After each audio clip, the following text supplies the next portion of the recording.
ई का मैजिक क्या है देखते हैं।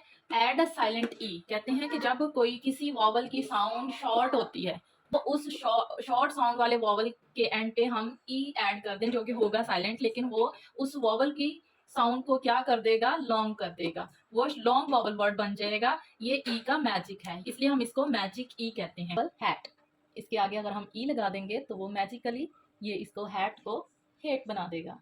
Eight at hate, hat, hate, pet, pet, peat, kit, short E and long I, kit, kite, not, not, note, cut, cute,